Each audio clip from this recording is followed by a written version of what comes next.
굿모닝!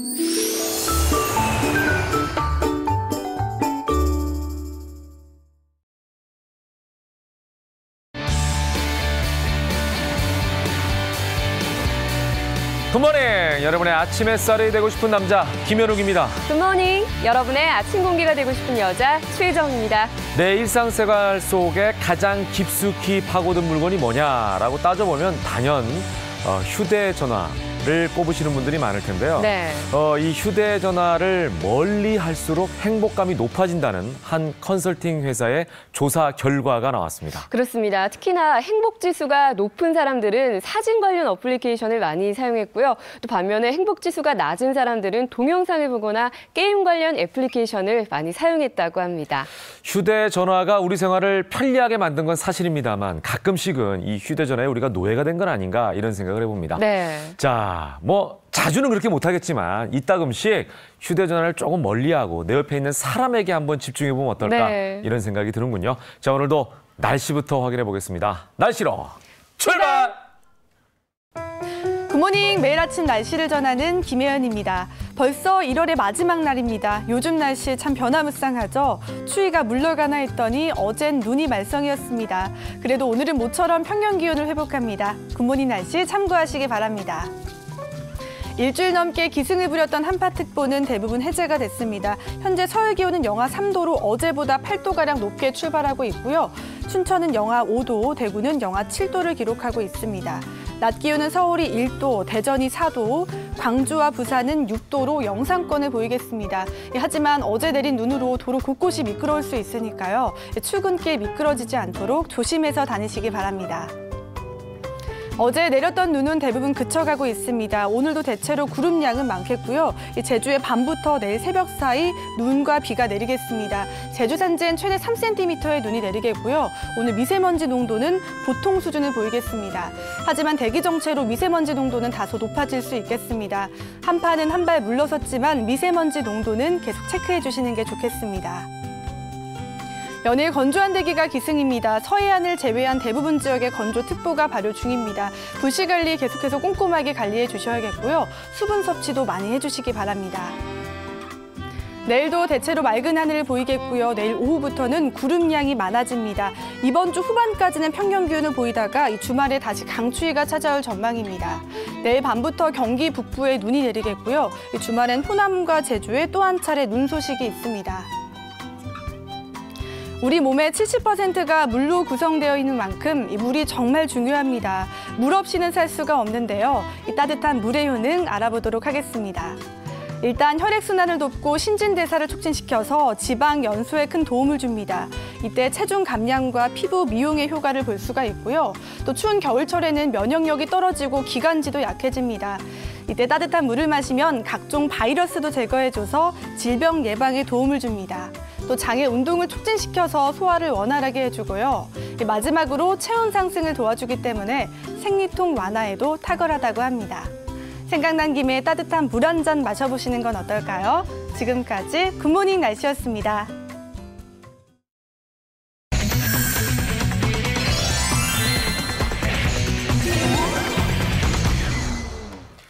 피플 앤 이슈 함께하겠습니다. 정철진 칼럼니스트 나오셨습니다. 어서 오십시오. 네, 안녕하세요. 네. 자, 엄동설안 속의 아파트 복도에서 신생아가 버려진 채 발견이 됐는데 이 사건이 누군가의 자작극으로 밝혀졌다면서요? 그렇습니다. 이제 굉장히 주목을 받았던 뉴스였는데요. 네. 어제 새벽이었습니다. 이제 오전 한 4시경쯤 여대생이 이제 잠결에 고양이 울음소리를 들었다는 거예요. 그래서 밖으로 나가 보니까 그 광주광역시의 한 아파트인데 복도형 아파트입니다. 네. 그 복도에 아이가 버려져 있는데 아직 탯줄도 막 자른 그런 아이였던 거예요. 그래서 부랴부랴 이 여대생이 그 아이를 안고 들어와서 같이 지금 살고 있었던 이제 언니와 형부를 깨워서 누군가 아이를 버렸어라고 해서 이제 아이를 씻기고 막 그랬는데 그때 당시가 영하 한 9도, 굉장히 추웠었지 않습니까? 예. 그래서 막 아이가 어떻게 됐지 걱정을 하는데 이제 어쨌든 이제 아이를 집 안으로 들였습니다. 네. 그리고서는 이제 잘 씻고 이제 경찰에 이제 신고를 한 후에, 왜냐하면 누군가가 아이를 버렸으니까 유기한 거 아니겠습니까? 그렇죠. 그래서 이제 경찰도 오고 그랬었는데 조금 이따 자세히 설명을 하겠지만은 결과적으로 그럼 이 아기의 이 엄마는 누구냐? 예. 바로 최초에 신고를 했고 아이를 찾았다고 했던 24살의 여대생이 엄마였던 것으로 지금 파악이 되고 있습니다. 네. 이야, 정말 믿겨지지가 않는 반전인데, 그러니까 얘기를 해보면 자신이 낳은 아이를 아파트 복도에 주운 아이인 척 연기를 했다는 바로 거잖아요. 그겁니다. 이제 어떻게 이 여대생이 말씀드릴까요? 허겁지겁 아이를 데리고 왔고 언니와 형부와 함께 아이 씻기고 일단 안정화한 다음에 언니와 형부가 일단은 아이 엄마 아빠를 찾아야 되는 거 네, 아니겠습니까? 네, 네. 이제 경찰에 신고를 했고요. 경찰이 이제 출동을 했는데 네. 경찰은 출동 당시부터 어느 정도 좀 사건을 직감했다라고 합니다. 왜냐하면 아이가 완전히 피덩인데 피복인데 네. 뭐 양수 터진 흔적이라든가 누군가 왔다 간 흔적이 전혀 없었던 거예요. 이 CCTV 확인 결과. 그래서 이제 경찰은 이런 얘기를 한 거죠. 네. 이 아파트 주민이 유기한 것 같으니까 유전자 감식에 들어가야 될 것 같다. 네. 모든 사람들 다 뭐 대비해라. 이제 이렇게 넌지시 띄워보니까 이제 그 부담감에 엄마였던 여대생이 실토했군요. 예, 이래서는 안 되겠다라고 해서 본인이 모든 것을 했다라고 해서 자작극을 실토를 했는데 네, 네. 전반적으로 보면은 16시간 만에 아이 발견 이후 사건의 전모가 드러난 것이었었고요. 네. 근데 이게 지금 우리는 잘 의아한 것이 아니 아이를 낳을 정도였다면은 네. 여동생이 그 가족들은 이 사실을 그러니까 왜 어떻게 모를 수가 있죠? 몰랐을 리가 그렇죠. 없죠. 예, 그랬는데- 거기다가 언니가 있고 또 부모님도 계실 텐데. 부모님도 계실 텐데. 근데 이 여대생 같은 경우에는 네. 체구가 굉장히 작았다라고 합니다. 그래서 임신하고 10개월이 됐음에도 불구하고 임신 사실은 가족들조차도 아무도 몰랐다라고 합니다. 그럼 가족들은 진짜 몰랐던 거네요. 그렇죠. 진짜 그렇다면은 몰랐던 거죠. 이제 이 대학생, 24살 대학생은 왜 거짓말을 했을까요? 일단은 당연히 남자친구가 있었겠죠. 예. 그런데 이제 남자친구 같은 경우에 아마 좀 연락도 잘 안 됐었고 이제 여대생 같은 경우에는 아이를 이제 일단은 낳고 싶고 자기의 생명이니까 이런 이제 갈등 속에 결과적으로 출산에 이르게 됐다라고 볼 수가 있는데요. 부모님에게도 심지어 언니에게도 말하기는 굉장히 좀 힘들었었던 것 같습니다. 네. 일단 이제 사건을 정리하면서 경찰은 이걸 어떻게 해야 되나 좀 많은 좀 고민이 있었다라고 하는데 네, 네. 우선은 이제 아이 6인데 6위가 아니지 않습니까? 그렇죠. 사실 들고 왔으니까. 거짓말만 한 거죠. 예, 그 다음에 좀 처벌할 수 있는 것이 공무집행 방해인데 경찰이 출동하고 그랬으니까 아마 이 부분은 무혐의 네. 처리를 해서 큰 틀에서는 이제 아무 뭐 처벌도 없이 정리가 됐고요. 이 아기는 그리고 여대생이 스스로 키우기로 했다라고 일단은 일단락이 됐다고 합니다. 이게 좀 예. 다른 시각에서 바라보면 사실 가족들끼리도 가까이 있는데 아까 제가 처음에 오프닝 때 휴대전화 얘기도 했습니다만 예. 좀 더 관심을 가졌더라면 네, 이런 일이 없지 않았을까 예. 이런 생각도 드네요. 참 많은 분들이 가슴을 쓸어 내리셨을 텐데 안타까운 소식이었고요. 다음 소식으로 넘어가 보겠습니다. 여러분들 세간을 떠들썩하게 했던 이영학 사건 다들 기억하실 텐데요. 네. 어제 1심 구형이 있었습니다. 검찰이 사형을 구형했네요. 그렇습니다. 뭐 많은 법조인들도 예상을 했던 부분이기도 한데요. 검찰이 결국 이 어금니 아빠 이영학에 대해서 사형을 구형을 했습니다. 이 어금니 아빠 같은 경우 이영학이죠. 지난해 9월 말에 이제 자신의 딸을 시켜서 딸 친구를 유인한 다음에 수면제를 먹이고 정신 잃은 상태에서 성추행하고 결과적으로 살해했던 이제 그런 사건입니다. 나중에 사체도 유기를 했죠. 그래서 혐의가 굉장히 많습니다. 네. 아청법, 그러니까 아동청소년 성보호법 법률상 강간 등 살인, 추행 유기, 사체 유기, 여기에 나중에 성매매인지 거기다 후원금 착복 여러 가지 혐의들이 있었는데 결과적으로 이 모든 것을 반영해서 검찰은 사형을 구형을 했는데요. 검찰은 피해자가 반성하고 있다고는 하나 네. 진정으로 반성하고 있는지 의문이 든다. 특히 동정심을 이끌어내려는 분위기 같은 것들, 인위적인 설정들이 있어서 예. 훨씬 더 죄질이 무겁다라고 네. 해서 구형 이유를 밝혔고요. 네, 네. 또 하나 어제 관심이 됐던 게 그 이영학의 딸이었습니다. 네네. 결과적으로 이 딸이 자신의 친구를 참 유인한 유인한 거 거죠. 아니겠습니까? 예. 이 딸에 대해서는 장기 7년에 단기 4년형을 구형을 했습니다. 네. 자, 이 사건이 이제 밝혀진 이후에 몰랐던 이영학에 대한 사실들이 드러났었죠. 딸의 후원금을 빼돌리거나 부인 최 씨에게 폭행뿐만 아니라 성매매를 강요하거나 납득하기는 어려운 이런 행위들을 일삼아온 것들이 아주 적나라하게 드러났는데 네. 이런 혐의들에 대해서 이영학은 시인을 했나요? 네, 현재 이영학은 모든 추가 혐의 적용 부분에 네. 대해서 다 시인을 했습니다. 가령 이제 아내를 폭행한 것들, 또 아내를 다른 남성, 뭐 10여 명에게 성매매했던 이 부분도 성매매 알선죄도 다 이제 시인을 했고요. 네. 후원금을 그동안 받았던 돈이 한 8억 원이 넘는데 굉장하네요. 그걸 착복, 편취한 것도 다 했다라고 이제 인정을 했습니다. 네. 아마도 이영학 같은 경우에는 저렇게 다 인정을 한 후에 동정심을 이끌어내서 감형을 받을 전략이 아니냐 이렇게 파악이 되고 있는데요. 최후 진술 내용을 보면은 너무나 미안하다. 일평생 피눈물을 흘리면서 피해자를 위해 울고 기도하겠다라면서 눈물을 흘렸다라고 하는데 이게 참 그렇게 대중은 이걸 호락호락하게 받아들이지 않고 악어의 눈물 아니냐 이런 비난이 굉장히 쏟아지고 있습니다. 그럼요. 그리고 사형을 구형받은 이영학의 반응 어땠을까요? 그러니까 여기서부터가 또 의외인데요. 그렇다고 사형이 이제 당연하다라고 얘기하는 게 네. 예, 어찌 보면은 그렇죠. 반응이라고 생각할 수 있을 텐데. 구형을 하니까 그때부터는 아니 대한민국 검찰이 이래도 되냐라고 절규를 했고 욱하는 마음이 또 이제 튀어나왔던 것으로 이제 파악이 되고 있고 오히려 원망을 했네요. 그간의 행보를 좀 보면 검찰이 왜 반성의 모습이 보이지 않는다라는 게 파악이 되는데 네. 이영학은 대중의 마음을 어떻게 움직이는지를 그동안 교묘히 잘 이용하지 않았었습니까? 그러니까 돈이 떨어질 때마다 후원금이 떨어질 때마다 방송을 통해서 했는데 이번에도 반성문을 뭐 수백 장을 써서 청와대에도 보내고 여기저기 탄원서도 보냈다라고 하고요. 공공연하게 1심 재판 중에 자기가 방성문 300장을 쓰는 게 목표다. 이런 얘기를 했고 이런 뭐 계획도 밝혔다라고 해요. 1심에서는 일단 무기징역을 받고 2심 항소심에 가서 형량을 줄인다. 그러니까 일단은 뭐 1심 뒤에 항소심 갈 겁니다. 그러니까 저런 얘기까지도 하면서 완전히 다른 모습이죠. 그러네요. 한켠에서 눈물을 흘리다가 저런 더 계획도 밝히고 이제 그랬는데 결과적으로는 이제 검찰의 사형 구형을 막지를 못했는데요. 어제 이 재판정에는 이제 또 한 명의 참 너무나 안타까운 분이 함께 했습니다. 바로 피해자 여중생의 아버지가 함께 했는데 피해자 여중생 아버지는 지난 4차 공판 때 자기가 결심 공판에 나가겠다라고 증인 신청을 해서 어제 나와서 이제 최후 진술을 했었는데요. 재판부에 대해서 이제 판사에 대해서 이제 한국 법에서 원래는 자기가 마땅히 딸을 위해 이영학을 죽여야 하지만 일단은 대한민국은 법이 있으니까 법의 심판에 맡기겠다라고 얘기를 했고요. 그 딸에 대해서도 많이 얘기를 했습니다. 참 엄마 아빠가 자랑스럽다 이런 얘기를 했던 우리 딸이다라고 얘기를 하면서 참 그 현장에 있었던 마음들 얼마나 이 아버지의 마음이 찢어지겠습니까? 많은 눈물을 자아냈다고 합니다. 참 그래도 피해자의 아버지께서 이성을 갖고 계신 분인 게 참 다행이네요. 네, 그렇습니다. 이게 부모의 심정을 이렇게 하기 쉽지 않은데 말이죠. 자, 이영학의 이 눈물이 악어의 눈물이 아니라 반성의 눈물이길 바랍니다. 자, 다음으로 넘어가겠습니다.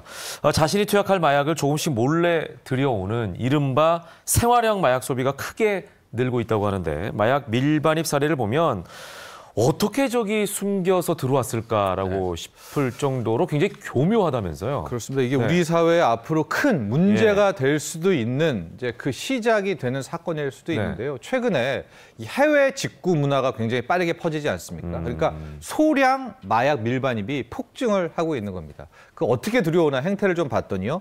비누 거기에다 녹여서 치약에 들어와서 하고 자전거 아이들 자전거 안장에 솜 들어가는 데 있지 않습니까? 거기다가도 넣고 오고 어제 같은 경우에는 빵 속에다가 저기 보시면은 빵을 열면은요. 빵 뭐 중국의 화과자 그런 것들이 있을 텐데 저렇게 열면 저기에 바로 저 필로폰 봉지가 나오게 되고요. 아이들 장난감 속에도 놓고 있고. 그러니까 양이 크지는 않죠. 근데 어마어마하게 저 해외 직구들 들어오는 것들을 일일이 다 검사를 할 수 없으니까 소량 반입이 나오고 있는데요. 작년 같은 경우에는 마약 밀반입 적발 건수가 429건. 2016년보다도 거의 한 50건 가까이가 지금 늘어나고 있는 계속해서 지금 적발되는 게 근데 빙산의 일각이겠죠. 적발되는 것은. 특히 지금 마약의 종류를 보면 이 대마류 같은 것들이 좀 굉장히 많이 급증을 하고 있는데 지금 유럽에서는 의약, 그러니까 치료용 목적의 대마류는 지금 거기 합법화돼서 풀렸었거든요. 그러니까 결국 시중에는 저것을 또 악용하려는 세력들이 유럽 쪽에 있을 거 아닙니까? 그 세력들이 모아놓고 이것을 다시 해외 직구를 통해서 이 아시아나 우리나라 쪽으로 판매하고 이런 것 때문에 지금 뭐 엑스타시, 히로뽕뿐만이 아니라 대마에 대한 뭐 문제도 굉장히 우리 사회에 경각심을 불러일으키고 있습니다. 근데 마약뿐만 아니라 밀수하면 또 가짜 명품도 문제가 많잖아요. 네, 요즘에 뭐 여전한 것 같아요. 가짜 이 짝퉁이라고 불리는 밀수품들이 여전히 많이 들어오고 여전히 많이 붙잡히고 있는데요. 최근에도 거의 830억 상당의 이 짝퉁 어마어마한 액수죠. 이 가방들이 모두 적발이 됐다라고 하는데 최근에 쓰는 수법, 과거에도 썼는데 커튼치기 수법입니다. 보통 우리가 이제 수입을 하거나 수출을 할 때는 컨테이너 박스채 오고 갑니다. 맞아요. 컨테이스를 보고 체크를 관세청에서도 체크를 하게 되는데요. 커튼치기라는 게 뭐냐면은 일단은 핵심 품목에 있는 물품들을 앞부분에다가 커튼 치듯이 싹 놓고. 깔아놓고 뒤쪽 맨 부분에다가는. 뒤쪽 상자들에다가 이제 이런 짝퉁 물건들을 많이 넣고 이렇게 수입을 한다라고 하는데요. 그래서 요즘에는 아예 뒤부터 조사를 하고 나오는 그런 법도 또 있다라고 하는데 네네. 요즘 같은 경우도 택배 문화가 또 있어서 이런 것들을 좀 택배로 암암리하고 있다라고 했기 때문에 실제로 유통 단계에서 적발보다는 네. 이렇게 수입 단계에서 적발하는 게 더 좋을 것 같습니다. 예. 그러니까 해외에서 직접 구매하는 직구가 유행이어서 한층 생활이 편리해진 면도 있습니다만 또 이걸 악용하는 세력들이 있다는 게 참 안타깝습니다. 아무쪼록 특히 우리나라는 마약의 안전지대라는 그런 예. 명성을 가지고 있었는데 이 명성을 되찾았으면 좋겠네요. 네, 다음 소식입니다. 네. 오늘부터는 한파가 좀 풀리긴 했지만 그동안 워낙 한파가 심했기 때문에 인터넷에서는 재미있는 인증샷까지 나왔다고 하는데요. 일명 얼었어 시리즈. 얼었어 SNS나 인터넷에서 얼었어를 예, 얼마나 치면은 막 좋았으면. 과연 동영상이 한 2,000개, 뭐 3,000개 이상 막 나오고 있는데요. 네. 대표적인 얼었어 영상이 컵라면입니다. 예. 팔팔 끓는 컵라면에다가 저거에다가요. 면발이 있죠. 네. 젓가락을 넣고 밖에다 내놨습니다. 근데 그러면서 그대로 얼어버렸어요. 약 한 뭐 몇십 분 만에 얼어버립니다. 아, 떠 이게 있죠. 굳었네. 젓가락 예, 떠 있고 굳었네요. 예. 굳은 채로 면발이 마치 그대로 북극에서나 볼 수 서 있을 것 있는 이제 같은 얼었어 풍경인데요. 영상. 다양한 종류가 있는데 우리만 저 얼었어 영상을 쓰고 있는 것이 아니라 예. 세계적으로도 많은 이제 뭐 또 어떤 영상들이 있는데요. 공중에 저 영상도 있을지 모르는데 이렇게 물을 확 뿌리면은 예. 그 채로 그대로. 하늘에서 얼어버리는 그런 얼었어 영상도 있고. 다른 영상 보니까 토끼가 울타리를 넘어가다가 그대로 얼은 영상이 아유. 있어요. 그거는 약간 좀 조작 같기도 하고요. 근데 예. 멈춰 있더라고요. 그러니까 네, 그렇습니다. 참 이게 웃지 못할 정말 우픈 일인 것 같습니다. 네, 날씨가 네. 그만큼 춥다는 얘기인데 다행히 오늘은 조금 기온이 올라갔다고 하니까 그래도 예. 겨울철에는 항상 건강에 주의하시기 바라겠습니다. 자, 마지막으로 영상을 보는 이슈 좀 정리해 주시죠. 어제 특별한 손님, 그러니까 AI가 찾았는데요. 이름이 소피아라는 AI 로봇입니다. 그런데 보시면은 좀 섬뜩한 느낌마저도 들 것 같습니다. 영상을 통해서 확인하시죠. 안녕하세요. 곱게 한복을 차려입고 인사하는 여성. 사람이 아닌 인공지능 로봇 소피아입니다. 62가지 표정으로 감정을 표현하고 피부도 사람과 흡사합니다. 만져보니까 느낌이 어때요? 사람 같아요. 해외 TV쇼 출연만이 아니라 유엔에서도 연설해 세계적인 스타가 된 소피아. 사우디아라비아에선 로봇 최초로 시민권까지 받았습니다. Goal ultimately is to raise AI among the human family. 미리 사전학습한 내용을 인공지능으로 정리합니다. When you mentioned that this is a good beginning of my life plan to dominate the human race at a TV talk show in the US, The jokes are not always funny, but I guess I still need to learn how to fine-tune my humor. 민감한 질문에도 당황하지 않고 논리적으로 대답합니다. You see one young child and one senior person waiting for rescue desperately, but if you could save only one, I would probably rescue the human closest to the exit, as that would be the most logical path to success. 기술이 발전할수록 인간과 로봇의 경계는 허물어지고 있습니다. 채널A 황규락입니다. 네. 자, 이번에는요, 현재 네. 주목받는 이슈와 사람들을 만나보는 시간, 피플앤 이슈 2입니다. 네. 오늘은요, 테니스 신드롬을 일으키고 있는 세계적인 테니스 선수라고 네. 칭하는 게 정확할 것 같아요. 바로 그렇습니다. 우리나라의 정연 선수에 대해서 얘기를 나눠볼까 합니다. 네, 정현 씨를 세계적인 선수로 키워낸 데는 네. 부모님을 비롯한 가족의 역할이 아주 컸다고 하는데요. 그렇죠. 내 아이도 정현처럼 키울 수 없을까 하는 분들을 위해서 오늘 특별한 교육법에 대한 이야기 나눠볼까 합니다. 네. 오늘 이분과 함께하겠습니다. 이호선 심리 전문가 인사드립니다. 어서 오세요. 오십시오. 네. 반갑습니다. 자, 정연 씨, 호주 오픈에서 4강에 진출했습니다. 예. 그러니까 2위인 로저 페더러와 대결하다가 안타깝게 이제 발바닥 부상으로 너무 안타까웠어요. 입원을 했죠. 발바닥이 정말 처참하다는 표현이 맞을 뼈가 정도로 보일 정도였다고 하더라고요. 엄청나게 망가져 있더라고요. 이 세계 역사가 이 정현 씨의 그 찢어진 발바닥 위에서 이제 새롭게 시작이 되는 것 같아요. 네. 정현 씨를 통해서 우리가 다들 경험했던 게 뭐냐면 우리가 정말 테니스 경기를 기다려서 볼 줄이야. 맞아요. 이런 생각을 다들 했는데요. 네. 여기에는 그냥 나오는 것이 아니라 정현 선수의 그만큼 불타는 투혼이 있을 텐데 지금도 저희가 이제 발바닥을 좀 보게 될 텐데요. 예. 다들 우리가 화면을 통해서 보셨겠지만 자세히 살펴볼수록 깜짝 놀랄 정도로 한 군데가 아니라 여러 예. 군데가 찢어져 맞아요. 있고 예. 실제 우리가 과거 강수진 발레리나의 발을 보기 시작해가지고 맞아요. 여러 스포츠 스타들의 발을 보긴 했었는데요. 지금 보시면 안에 속살이 막 드러날 정도로 예, 좀 예. 뒤쪽에도 얼마나 아팠을까요? 흠집이 나게 지금 보이시죠, 발에. 네. 네. 그래서 전반적으로 저 정도가 되면 우리는 걷지도 못했을 거예요. 그러니까요. 그런데 16강부터 링거를 맞고 또 진통제를 맞아가면서 저렇게 스포츠를 끝까지 해냈다는 게 네. 그야말로 영웅의 발은 그냥 만들어지는 것이 아니구나. 그러니까요. 이런 생각을 하게 됐고요. 예. 지금 보시면 정현의 발, 또 박지성 평발로 굉장히 또 평발이요. 유명하죠. 네. 또 김연아 선수의 발, 또 옛날에 우리 박세리 선수 발도 기억하실 겁니다. 예. 우리가 이렇게 살면서 다른 사람의 발을 동시다발적으로 이렇게 많이 보긴 어려운데 네. 스포츠 영웅들의 발이 그들의 일종의 스포츠 역사를 보여주는 게 아닌가 싶고요. 이번에 정현의 발을 통해 가지고 예. 많은 감동과 또 내가 굉장히 좌절했다 했던 분들이 정현의 발을 보면서 다시 마음을 다잡았다는 분들도 상당히 계시더라고요. 네. 예, 보니까 세계적으로 유명한 선수들은 발바닥 투혼을 불사지가 않아요. 그만큼 열정이 컸기 때문이겠죠. 그렇죠. 근데 이제 당연히 열정은 컸고요. 그런데 이 열정은 그 용광로에서 그냥 지펴진 것이 아니라 정현 씨의 가족을 보면 깜짝 놀랄 만한 여러 환경들이 있었다는 걸 오. 확인할 수 있습니다. 네. 여러분, 그 정현 씨 아버지가 예. 정석진 씨인데 네. 이 정석진 씨는 원래 테니스 감독이 있었습니다. 아. 감독이었고요. 또 교사, 테니스 교사로 학교에서 오랫동안 근무를 하셨던 분이고 또 그리고 그 정현 씨가 바로 이 형이 있어요. 그 형이 정홍 씨죠. 정홍 씨인데요. 예, 예. 이 정홍 씨 같은 경우는 또 테니스 전문 선수죠. 프로 선수가 맞습니다.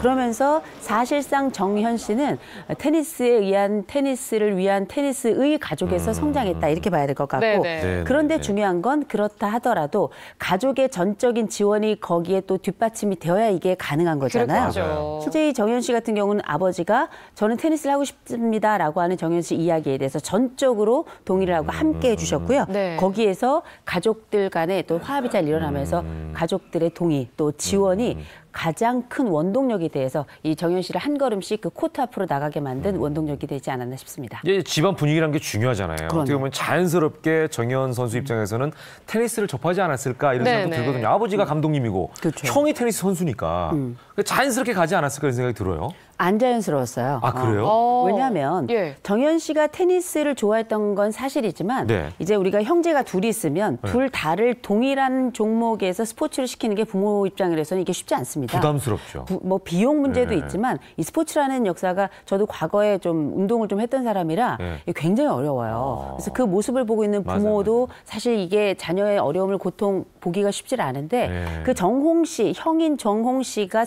그 테니스를 지속적으로 해왔기 때문에 부모님들 입장에서는 둘째는 좀 딴 거 했으면 좋겠다, 공부했으면 좋겠다 이렇게 생각을 했는데 네네. 중요한 거는 공부를 할 만한 또 환경이 또 안 됐네요. 왜냐하면 눈이 너무 안 좋았던 거예요. 아, 그래요? 약시도 있었고요. 또 근시도 굉장히 심각했기 때문에 병원에 갔더니 의사가 이렇게 이야기를 했답니다. 이 공부를 하는 것도 좋지만 멀리 좀 푸른 것, 네. 파란 것 네. 이런 것들을 주로 볼 수 있도록 좀 애를 좀 써주셔야 될 것 같다. 네. 이렇게 이야기를 했더니 예. 부모님이 고민을 한 거죠. 어떤 것이 좋을까 고민을 하다가 그 봤더니 귀농을 선택한 건 아니었네요. 귀농이 아니었죠. 네. 귀농은 또 이제 밭을 매야 되니까 쉽지 않고요. 바닥이 파랗고 공까지 파란 그런 종목이 바로 우리가 늘 접하던 테니스가 아니었나. 그래서 그때부터 본격적으로 정현 씨가 테니스를 시작하게 됐고요. 예. 실제 이런 결과도 우리가 뭐 그럼에도 불구하고 공부를 계속 고집할 수도 있었는데 네. 정현 씨 가족이 전적으로 건강으로 시작한 테니스였지만 그럼에도 불구하고 이제는 이 건강 차원을 넘어서서 세계적인 영웅으로 발돋움하는 첫 번째 시작은 영웅의 약함에서 시작되었습니다. 그러네요. 근데 네. 사실 내가 영웅이 되겠다고 작심을 해도 될까 말까 한 건데 눈이 안 좋아서라는 이유로 시작했을 뿐인데 이번에 이렇게 세계적인 선수가 되니까 정말 자랑스럽네요. 그래서 우리는 이제 여기서 예. 어떻게 하면 우리도 저런 아들을 만들 수 있을까 이게 궁금한 거 아니에요? 그렇죠. 일단은 아들을 낳아야 될 것 같고요. 아니, 딸도 마찬가지죠. 그렇죠. 딸도 마찬가지죠. 네. 그런데 이 스포츠 선수 한 명을 이렇게 길러내는 데는 네. 말 그대로 어마어마한 지원과 후원 그리고 격려가 필요하지 않나 싶은데요. 물론이죠. 그러기 위해서 이 정현 씨 가족이 함께 선택했던 방법 중에 하나는 먼저 시야를 넓히는 거였습니다. 이 시야를 넓힌다는 건 뭐냐면 네. 정현 씨가 그 처음부터 아주 훌륭한 선수였고 아주 싹이 잘 보여가지고 거대한 꿈을 꿨던 그런 선수는 아니었습니다. 그런데 네. 이 정현 씨가 어릴 때부터 가족이 뭘 했냐면 글로벌 세상에 나가봐야 진짜 넓은 시야를 갖게 된다. 그래서 어려서부터 오렌지볼 대회나 윈블던 대회처럼 왜 주니어 대회가 있잖아요. 네, 네. 그 주니어 대회를 만 12세에 출전하게 됩니다. 굉장히 빠르네요. 물론 엄청나게 졌죠. 엄청나게 넘어지고 좌절하고 하는 기간이었지만 그걸 통해 가지고 일단 외국 선수들과의 조우가 있었고 외국 대회에 익숙해지고 네. 그러면서 넘어지더라도 큰 대회에서 넘어져야 된다. 이런 신념을 부모님들이 꾸준히 가지고 보여줬던 거고요. 네. 이런 기본적인 부모님들의 신념이 사실상 세계 대회 속에서도 굉장히 자신 있게 자신의 길을 펼쳐나갈 수 있는 정현 씨의 심장을 만들어낸 게 아닌가 싶습니다. 예. 그리고 저는 이제 그 부모님의 그 안목도 네. 대단했다라는 생각이 들어요. 원래 우리가 될성 부른 나무는 떡잎부터 떡잎부터 알아본다. 알아본다. 이제 이런 속담을 쓰는데 네. 그래서 아마 정현 씨를 보고 이 둘째 아들은 이렇게 좀 키워야겠다 이런 결심을 하신 것 같아요. 그런데 제가 이 호주 오픈을 보면서 저도 이제 경기를 계속 봤거든요. 궁금해가지고 네, 집에서. 네. 마지막에 이긴 다음에 인터뷰를 하는 모습을 보고 깜짝 놀랐습니다. 이 어린 선수가 22살밖에 안 된 선수가 영어가 완전 능수능란한데다가 외교관급 심지어 네. 농담을 하면서 여유. 장래 사회자를 압도하는 그런 그 여유를 보여주더라고요. 어떻게 이게 가능했을까? 얼마나 싶어요. 열심히 노력했을까요? 그래서 우리가 생각할 때는 네. 학원을 한 8개쯤 보내지 않았겠는가. 그렇죠. 영어 학원을. 이렇게 생각을 할 수 있을 것 같지만 네. 학원 다니지 않았고요. 이 부모님이 이 정현 씨를 훈련시키고 교육시키는 과정에는 아무래도 이제 영어가 굉장히 중요하다는 건 인식을 하고 계셨고 네. 그래서 선택한 건 학원이 아니었고요. 실제 영어는 현실이다. 실제 영어는 일상 속에서 배워야 된다는 기본적인 생각을 가지고 계셨는데 마침 이제 정현 씨가 미국에 있을 때 시카고에서 데이비드 정이라고 하는 친구를 만나게 됩니다. 데이빗이네. 데이빗이죠. 예. 데이빗 정이라는 친구를 만나게 되는데 이 친구하고 지속적으로 만나기도 하고 계속 전화 통화를 하는 거예요. 그러니까 우리가 왜 전화로 옛날에 한참 그 텔레폰 그 요즘에도 잉글리시라 요즘에도 그래서 돼요. 아직도 있죠. 예. 근데 이제 그거를 선생님이 한 게 아니라 친구를 통해서 하니까 일상 영어를 자연스럽게 습득하기 시작한 겁니다. 그러면서 이 데이비드 정에게 배운 영어와 더불어서 이 부모님이 제안했던 것 더군다나 그 친구가 함께 제안했던 건 뭐냐. 영화를 한번 계속 같이 봐라. 꾸준히 영화를 보는 것. 그래서 이른바 미국 드라마라고 하는 미드. 저는 처음에 미드가 영화 제목인 줄 알았어요. 근데 이제 미국 드라마 중에서도 뭘 봤나 했더니 한때 우리나라에도 선풍적인 인기를 끌었던 서코필 주연의 프리즌 브레이크가 있었죠. 감옥을 탈출하는 영화 또 마던 패밀리 이런 영화들을 반복적으로 꾸준히 보면서 거의 그 안에 있는 내용과 대사들 다 외웠다 그래요. 그럴 정도로 열심히 본인이 한 것도 있지만 그 친구들과 또 여러 가지 환경을 만들어준 부모님들의 거대한 안목이 굉장히 큰 몫을 차지했다. 이렇게 봐야 될 것 같습니다. 그러니까 뭐든지 자연스럽게 해야 돼요. 그쵸. 예, 그러니까 친구니까 얼마나 편안했겠어요. 그쵸. 재미도 저도 있었을 것 한때 영어를 좀 해보려고 억지로 그 한국 미팔군에 있는 한 분이랑 통화를 하면서 막 했던 적이 있는데 저는 그분이랑 대화하는 시간 자체가 고통이었습니다. 안 들리는 영어를 막 들으려고 막 집중하고 막 이러는데 발음도 안 좋고 막 이러니까 사람이 얼굴을 보고 해야 되는데 이게 안 되니까 이런 경우도 괴로웠는데 있었는데 이런 참. 실패 사례도 있어요. 그렇죠. 근데 정현 씨는 성공 사례네요. 그렇죠. 예. 우리가 뭐 교육이라고 하는 게 어떻게 보면은 국영수 중심으로 간다고 생각하지만 졸업하고 나면 국영수를 쓸 일이 거의 없거든요. 그런데 우리가 일상 속에 썼던 것들은 졸업을 한 이후에서도 꾸준히 사용하게 되고 이걸 또 강화하게 되는데 아마 이런 부분이 앞으로 글로벌 선수로 성장하기엔 굉장히 중요한 부분일 것이다라고 아마 미리 생각하고 어려서부터 이런 부분들을 쭉 지속적으로 지원을 하셨던 것 같아요. 예, 그리고 집안 분위기뿐만 아니라 가족들의 희생도 물론 있었을 것 같아요. 아유, 이 가족의 희생 없이 어떻게 됐겠어요? 그럼요. 네. 꽃이 하나 피기 위해서는 그 지상과 지하에 있는 모든 그 미생물들이 다 모여야 꽃 하나가 핀다 그러잖아요.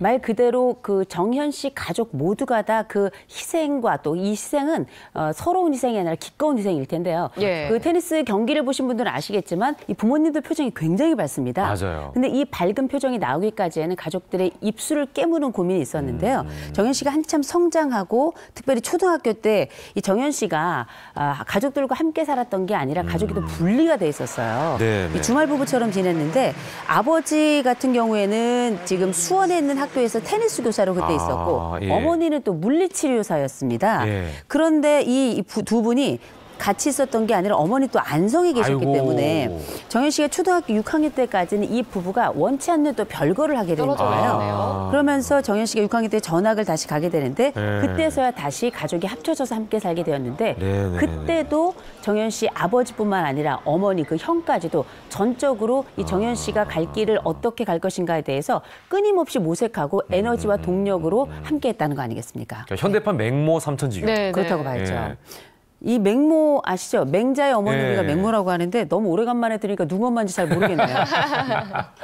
근데 이제 우리가 예. 실제 그 맹모 삼천지교 할 때도 이사 세 번 갔다 이렇게 이야기하지만 네. 스포츠 선수들을 길러낸 어머니들은 다들 눈물 없이 베개를 벤 적이 거의 없을 겁니다. 왜냐하면 아이가 이길 때도 있지만 질 때도 있거든요. 맞아요, 맞아요. 그럴 때마다 그럼 이 아이를 어떻게 격려하고 다시 이렇게 세우고 이들이 가지고 있는 회복 탄력성을 어떻게 강화할 것인가 이 부분이 굉장히 중요한데 정윤 씨 같은 경우도 사실은 뭐 윈블던 대회에 그 참여를 하고 싶었지만 불참할 수밖에 없는 상황이 있어서 그때 부상이 있었거든요. 예. 그래요. 그 어린아이가 얼마나 울었겠어요. 네. 속상하고 넘어지는 순간이 굉장히 많았을 텐데 네, 네. 그때 엄마가 기꺼이 했던 얘기는 뭐냐. 힘내라, 용기 내라, 넘어지지 않는다. 이런 얘기를 하면서 엄마가 또 물리치료사잖아요. 네. 맞아요. 끊임없이 몸으로 위로해줬을 뿐만 아니라 아버지가 이때 아이를 위로하면서 본격적으로 내가 너와 함께 하겠다는 의미로 교사직을 그만두고 예. 정현 씨에게 100% 본인의 삶을 투여하기 시작합니다. 이걸 우리가 보통 부모 투자라고 하는데요. 이 아이에게는 이런 투자가 아깝지 않다고 판단을 하게 된 거죠. 그러면서 정현 씨는 가족의 전적인 지지와 전적인 희생 그리고 그들의 격려와 더불어서 본격적 프로 생활을 이제 시작하게 됩니다. 네, 저는 더 대단한 게요. 네. 이 테니스라는 종목을 하는 아들에게 올인했다는 게 대단한 것 같아요. 그렇죠. 예, 교직을 보통 포기하기가 쉽지 않잖아요. 아니 그게 아니라 인기 종목이면은 이미 많은 선수들이 있으니까 네. 이게 폭이 넓잖아요. 가능성도 높고 예를 뭐 축구라든지 야구라든지 또는 뭐 전 세계적으로 인기가 있는 종목이면 모르겠는데 사실 테니스는 우리나라 불모지거든요. 네. 거기에 또 올인했다는 게 너무 대단한 것 같고 그러다 네. 보니까 자신을 위해 희생한 가족 그리고 도와준 감독 코치에게 큰절을 하는 장면이 큰절 굉장히 뭉클했어요. 세레모니도 보여줬었잖아요. 저는 저한테 절하는 줄 알았어요. 전 너무너무 깜짝 놀란 게 네. 그 장면이 마침 뭐 미리 연출을 한 것처럼 생각을 해왔던 것처럼 네, 그렇게 네, 넙죽 절을 하는데 깜짝 놀란 것이 정현 선수가 22살입니다. 그리고 이렇게 큰 대회가 사실 처음이에요. 그렇죠. 리고 이렇게 높이 올라온 적도 처음인데 네. 그때 당시에 본인 기쁨에 젖어서 혼자 펄쩍펄쩍 뛰면서 즐거워할 수도 있는데 순간 그 어머니 아버지 쪽을 향해 가지고 저를 넙죽하는 겁니다. 너무 지금 성숙해요. 우리가 저 장면을 보면서 이건 무엇인가 여러 네. 가지 이 장면이 나오기까지는 네. 이 가족에 대한 끊임없는 생각들 그리고 전반적으로 다른 사람들에 대한 끊임없는 배려가 있었다는 것 네, 네, 네. 그리고 이 배려라고 하는 건 그냥 만들어지는 것이 아니고요. 네. 마치 오래된 암석이 그 지층을 이룰 때에는 수만 년의 세월에 걸리듯 그렇게 네, 네. 사람의 인품과 그 순간의 선택은 그 결과는 그냥 나오는 게 아니라 예, 예. 가족들이 가지고 있는 그 오랜 에너지와 그 배려의 그 분위기 여기서 나오는 거거든요. 네, 네. 아마 지금까지 올라올 수 있었던 이 정현 씨의 그 성장과 더불어서 네, 네. 아주 이런 자신 있는 자세는 부모가 보여줬던 그 안정감에서 시작된 게 아닌가 싶습니다. 네. 자, 그리고 또 카메라에 독특한 사인을 하는 세레모니를 했는데 이것 또한 네. 삼성증권의 김일순 감독을 위한 세레모니였다고 합니다. 그러니까 주변에 있는 고마운 사람들 다 챙긴 거예요. 그렇죠. 자, 정리를 좀 간단하게 해주세요. 정윤 씨처럼 우리 아이를 키우는 교육법 어떻게 해야 됩니까? 네. 첫 번째로는 네. 모든 교육은 일관성이 제일 먼저이고요. 네. 그다음 두 번째로는 부모가 최선을 다해 투자하고 있다는 걸 직업을 포기하지 마시고요. 끊임없이 보여주고 그렇죠. 말로 들려주는 거 굉장히 중요합니다. 그리고 네, 세 네. 번째로는 아이들은 늘 넘어지지만 넘어지는 거 하나도 중요하지 않아요. 네. 다시 일어날 수 있는 힘은 부모의 지속적인 지원과 격려에 있다는 것. 이 네. 세 가지만 기억하신다면 우리는 일상 속에서 제2의 정연, 제3의 정연을 또 만나게 될 겁니다. 그렇습니다. 예, 아주 의미 있는 시간이었습니다. 네. 성실사이버대학교 이호승 교수님과 함께했습니다. 고맙습니다. 감사합니다. 감사합니다.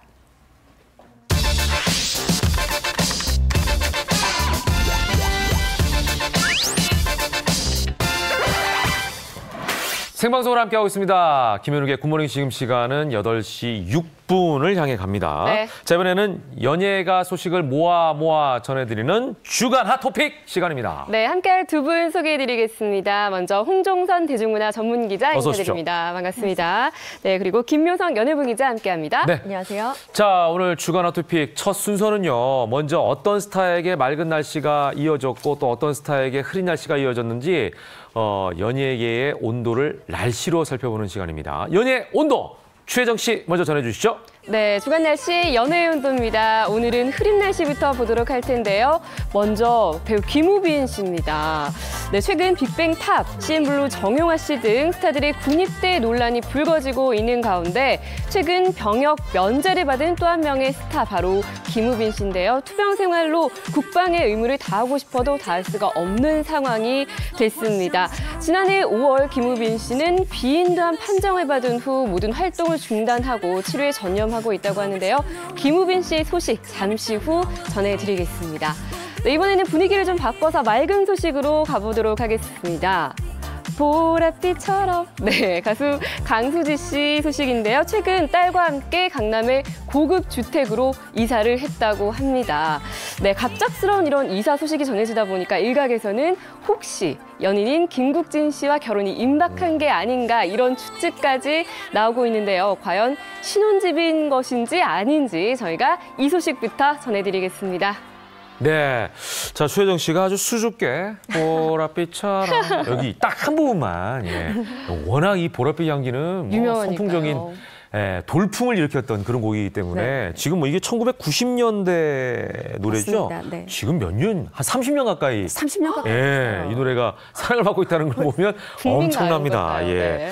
자, 일단 첫 번째 맑은 날씨부터 좀 전해보도록 하겠습니다. 최근 이사 소식 때문에 많이들 여기에 주목하고 있네요.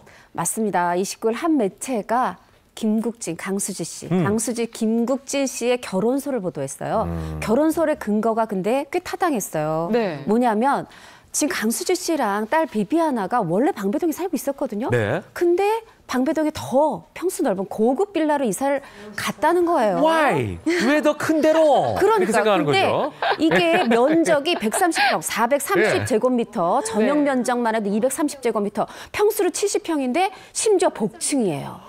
왜 복층 게다가 복심이 있네. 그렇죠. 하다 보니까 이상하다. 이거 두 사람 결혼하는 거 아니야?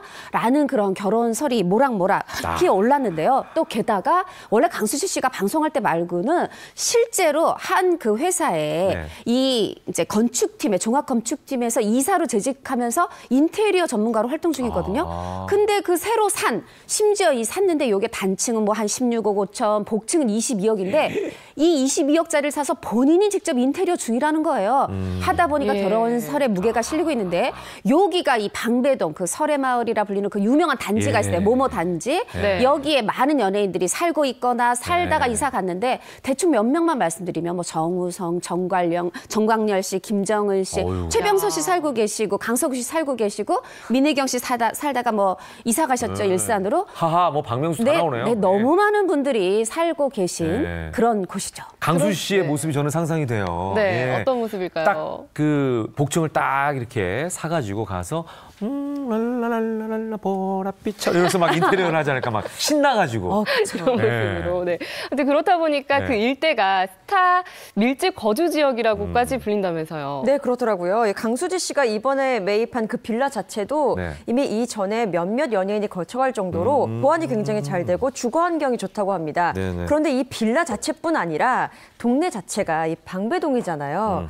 여기가 좀 학군도 괜찮고 또 여러 가지로 사생활 보호도 되고 보안도 철저하다 보니까 여러 연예인들이 함께 살고 있는데요. 뭐 전문직 종사자도 있고요. 연예인도 있고 유명인도 있는데 워낙 연예인이 많이 살다 보니까 이곳이 한국의 베벌리 힐스다라고도 불리고 연예인 마을이다라는 별칭도 얻게 됐는데요. 앞서서 말씀해 주셨지만 조금 더 보태보자면 이곳에 살고 있는 연예인 고현정 씨 꼽을 수 있겠습니다. 고현정 씨가 아주 화려한 싱글 라이프를 이곳에서 즐기고 있다고 하고요. 또 대기업 L그룹의 안주인이라고 볼 수 있죠. 서미경 씨 또한 네. 이곳에 살고 있어서 이웃사촌으로 많이 화제가 되기도 했습니다. 또 가수 중에서는 조용필 씨, 신승훈 씨 살고 있고요. 배우 황정민 씨 사시고요. 또 봉준호 영화감독도 삽니다. 네, 개그맨 신동엽 씨도 살고요. 아이고. 정말 많이 살죠. 예. 또 송중기 씨 같은 경우에는 결혼 전에 이곳에서 부모님과 함께 살다가 결혼 후에 이제 분가를 하게 됐죠.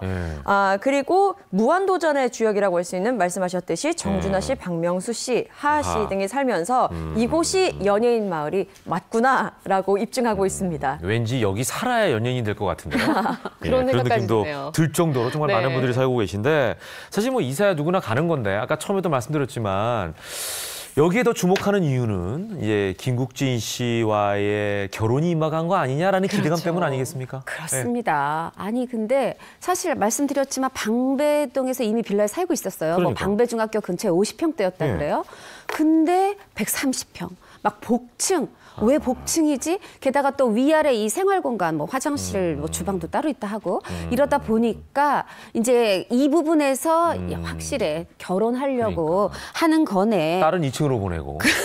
네, 아무래도 이제 그런 게 아닌가. 예. 이제 그런 이제 그 의심 아닌 의심을 받고 있는 건데 기분 좋은 의심이죠. 그렇죠, 그렇죠. 네, 예. 그러다 보니까 두 사람 결혼 임박한 거 아니야? 네네. 라고 했고, 이 주거 환경도 늘리고. 뭐 더 쾌적하게 강수 씨가 직접 인테리어하고 이러다 보니까 신접 살림집을 꾸미는 게 아니냐 이런 추측이 나왔던 거죠. 기분 네. 좋은 상상이에요. 그러니까요. 예. 또 이렇게 공개 열애를 하다 보니까 많은 분들이 응원도 해주시고 하는데 네. 이번에 이렇게 유독 결혼설이 나온 이유가 따로 있었다면서요? 네, 일단 이 두 사람의 만남부터 한번 시작해 보도록 드라마틱하죠. 하겠습니다. 그렇습니다. 예. 2015년이었죠. 2월에 한 예능 프로그램을 통해서 만나게 되는데 두 사람의 치와와 커플로 불렸어요. 그러면서 맞아요. 왜 두 닮았어. 사람의 어떤 알콩달콩한 모습, 예. 왜 꽁냥꽁냥한다고 요즘에 많이 표현을 하잖아요. 네네. 그런 모습이 보여지면서 이슈를 한 몸에 받았고 2016년 8월에 열애설이 불거집니다. 이때 이 두 사람은 관계를 인정하고 네. 공식적인 인정했죠. 연인이 되는데요. 열애를 인정한 후에도 각종 뭐 프로그램에 나와서 서로를 언급하는 것에 주저하지 않습니다. 맞아요. 그래서 애틋한 모습을 그대로 보여주고요. 심지어 김국진 씨가 MC 프로그램에 강수희 씨가 나왔었죠. 그렇습니다. 예. 둘이 얼굴이 빨개지면서도 할 말은 다 하더라고요. 맞아요. 예. 보면요. 그런데 다만 결혼에 대한 질문에는 약간은 머뭇거렸어요. 뭐 때가 되면 하겠죠. 라든지 연애는 하지만 결혼은 아직이라면서 다소 한 발 물러난 듯한 모습도 보이긴 했었는데 네. 사실 이 두 사람 모두 과거에 결혼에 있어서 한 번의 상처가 있잖아요. 맞아요, 맞아요. 네. 또 두 사람 모두 나이가 있기 때문에 이 결혼에서만큼은 좀 시종일관 진중한 모습을 보일 수밖에 없었습니다. 네네. 하지만 이번만큼은요. 연예계에서는 이 두 사람의 결혼을 거의 기정사실로 하고 있어요. 왜냐하면 두 사람 모두 양가의 인사를 드렸다고 합니다. 부모님도 아시고 주변 사람들도 다 그렇구나. 알다 보니까 예. 결혼하지 않겠냐라고 의견이 모아지죠. 예. 자, 그러다 보니까 김국진 씨 측에서도 공식적인 입장을 내놔야 되는 상황 아니에요? 네, 맞습니다. 예. 그래도 처음에는 사실 열애는 맞지만 결혼은 하고 점점점 했던 신중해야죠. 네, 신중해야죠. 연예인이다 보니까 그렇습니다. 근데 이번에는 그렇지 않았어요. 구체적인 날짜를 정한 건 아니지만 사실 결혼을 논의 중이다. 예. 좋은 소식이 정해지면 바로 알려드리겠다. 이렇게 얘기를 하다 보니까 지금 누리꾼들이 와 너무 잘 어울린다. 꼭 결혼했으면 좋겠다. 그러면서 벌써 지금 예. 축가의 사회 주례까지 뽑고 있어요. 아. 네, 사회는 당연히 김구라 씨, 축가는 윤종신 씨 그거 다 프로그램 있네, 같이 하고 있잖아요. 멤버가. 이경규 네. 씨가 주례하면 어떨까 이런 이제 얘기를 하고 있고 네네. 사실 두 사람이 처음부터 진지한 마음이었어요. 제가 알기로는 2016년 8월에 공식 연애 시작했을 때 그 가을에 이미 미국에서 강수지 씨 그 인척분들 친척분들 오셔서 인사한 걸로 알아요. 근데 연예인이다 보니까 신중했던 거지 마음이 진지하지 않았던 게 아닙니다. 그러다 보니까 두 사람 신중한 사람이다 보니까 우리가 조금 더 이렇게 여유를 가지고 좋게 지켜봐주면 좋겠어요. 네, 그러니까요. 예. 김국진 씨, 국진 형님은 참 사람을 쉽게 자기 곁에 또 두는 사람은 아니기 때문에 한 번 또 두면은 마음을 그만큼 공고하게 하는 사람이거든요. 그렇죠. 네네. 그래서 두 사람의 행복을 더 빌어보도록 하겠습니다. 예, 이런 기분 좋은 소식을 전해드리게 돼서 저희도 네. 기분이 참 좋고요. 조만간 저희 프로에서 예. 구체적인 결혼 소식을 전할 수 있기를 기대해 보겠습니다. 예, 다음으로 이제 흐림 소식을 좀 전해드릴 네. 것 같은데 브라운관에서 이분을 만난 지가 참 오래된 것 같아요. 그러네요. 예, 이 대사는 참 제가 하면은 멋있진 않은데. 해보시죠. 얘는 또 이런 데서 자냐? 지켜주고 싶게. 목소리 좋으신데요? 또 깔아야 되는데. 대한민국 여심을 흔들었던 여심 저격수. 바로 배우 이제 김우빈 씨에 대한 얘기를 좀 해야 될 것 같습니다. 네. 나쁜 남자 카리스마로 신드롬에 가까운 연기를 얻으면서 대세 배우로 일약 등극을 했죠. 비인두암 투병 후에 이제 소식을 들을 수가 없었는데 최근 소속사를 통해서 근황을 전했네요. 네, 그렇습니다. 김우빈의 소속사가 네. 보도자료를 통해서 김우빈 씨의 근황을 전했는데요. 네. 일단 지금 투병 중이었기 때문에 건강이 가장 궁금하잖아요. 맞아요. 이 부분에 대해서 치료를 마치고 정기적으로 추적 검사를 받으면서 회복을 위해 노력하고 있다. 그리고 김우빈이 건강하게 다시 인사드릴 수 있도록 많은 응원과 격려 부탁드린다라는 내용이었습니다. 앞서서 김우빈 씨가 지난해 5월이었죠. 비인두암 진단을 받을 그 당시를 한번 떠올려 보면요. 네. 정말 최고의 대세 배우였습니다. 그때 정말로 인기가 최고였었고 앞으로가 더욱더 왕성하게 막 뭔가를 할 네, 때였는데. 맞아요. 그렇습니다. 다양한 뭐 예능 프로그램도 나왔고요. 맞아요. 드라마, 영화 활발하게 활동을 했었는데 그때 투병 소식이 전해지면서 정말 많은 팬들이 충격을 받았었거든요. 네. 또 그렇게 판정 소식을 전한 후에 네. 약 7개월간 그야말로 깜깜무소식이었습니다. 맞아요. 왜냐하면 치료에 집중할 수밖에 없었으니까요. 네. 또 그때 차마 임에 담을 수 없는 위독설 루머까지도 퍼지면서 몸도 안 좋은데 마음까지도 정신적으로 네, 그렇습니다. 힘들었겠네요. 굉장히 힘들 수밖에 없었는데요. 그런데 김우빈 씨가 최근에 또 이러한 팬들의 염려를 잠재우기 위해서 자필 편지로도 근황을 알리기도 했었습니다. 더 일찍 소식을 전하고 싶었는데 치료에 집중하다 보니까 무려 7개월이란 시간이 지났다라면서 네, 그동안 여러분의 응원 덕분에 3번의 항암 치료 그리고 35번의 방사선 치료를 모두 마쳤다. 하지만 다시 인사드리기까지는 시간이 조금 더 필요할 것 같다라면서 반가운 소식과 안타까운 소식을 동시에 전했는데요. 그런데 이렇게 힘겹게 병마와 싸우는 중에도 팬들을 생각하는 그런 심성이 있고 또 내가 이 병마와 싸워서 이기겠다는 굳은 의지가 있기 때문에 조만간 완쾌 소식을 전할 수 있을 거라고 기대를 해봅니다. 참 자기 몸 추스르기도 쉽지 않을 텐데 네. 팬들의 마음까지 이렇게 자필 편지로까지 이렇게 아우르는 거 썼으니까. 보면 참 괜찮은 남자예요. 예, 김우빈 씨가 지금 투병 중인 게 비인두암 때문이죠. 사실 이게 이렇게 좀 생소한 맞아요. 병이었잖아요. 네. 이게 10만 명당 1명이 걸리는 암인데 비인두암이 뭐냐면은 우리가 요 코 뒤에 생각해 보시면 네. 위로는 뇌, 아래로는 이 후두 측도까지 네. 맺고 빈 공간 있잖아요. 네네. 그 빈 공간에 암이 생기는 거예요. 그러니까 치료가 쉽지가 않아 이렇게 겉으로 드러난 데가 아니라. 네, 그렇긴 한데 그리고 또 이게 증상이 좀 미리 있다 그래요. 피 섞인 콧물이 나거나 귀가 좀 먹먹하거나 한쪽 코만 막힌다든가 아니면 갑자기 청력이 떨어진다든가 이런 이제 증상이 있고 이게 보면 이제 림프선 전이에서 요 그 비강 저 뒤편 거기에 약간의 그 물혹이랄까요? 그런 종양도 생긴다고 하고 이제 뭐 그러는데 너무 다행인 건 초기에 발견하면은 한 생존율이 70%에 달한다고 하고요. 중기나 말기에 발견을 해도 다른 암에 비하면 생존율이 높다 그래요. 예후가 괜찮네. 네, 다행히 다 아시다시피 김우빈 씨 초기에 발견했고 조기에 맞아요, 발견을 맞아요. 했고 그리고 지금 김효선 기자 말씀하신 것처럼 항암 치료, 방사선 치료 다 마치고 지금 몸 회복을 위해서 애쓰고 있습니다. 그러니까 비인두암이라는 이 질병 자체를 우리가 잘 몰랐다가 네. 사실은 김우빈이라고 하는 스타를 통해서 우리가 관심을 갖게 되지 않았나는 생각이 드는데 이 비인두암으로 인해 김우빈 씨는 병역 면제 판정을 받은 상태죠? 네, 그렇습니다. 비인두암 투병으로 인해서 군대 갈 수 없는 상황이 됐다라는 게 뒤늦게서야 알려지게 됐는데요. 소속사 측에 따르면 지난해 5월에 비인두암 판정을 받은 후에 병무청으로부터 입영 통지서가 왔다고 합니다. 그런데 이때는 항암 치료 중이었잖아요. 그래서 몸을 제대로 이제 쓸 수 없는 상황이었기 때문에 재검을 받았고 6급 판정, 그러니까 입대 불가 판정을 받게 된 거죠.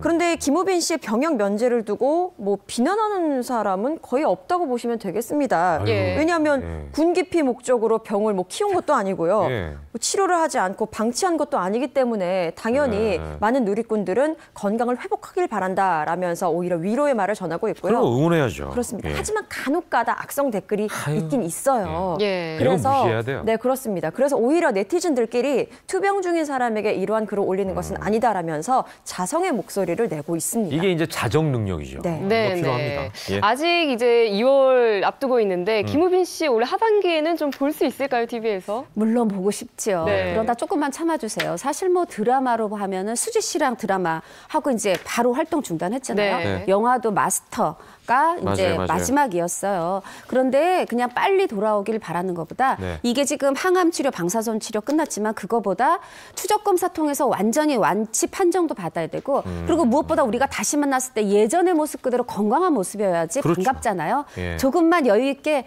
기다려 주십시오. 소속사도 네. 하반기는 아직 잘 모르겠다라고 예. 얘기를 하네요.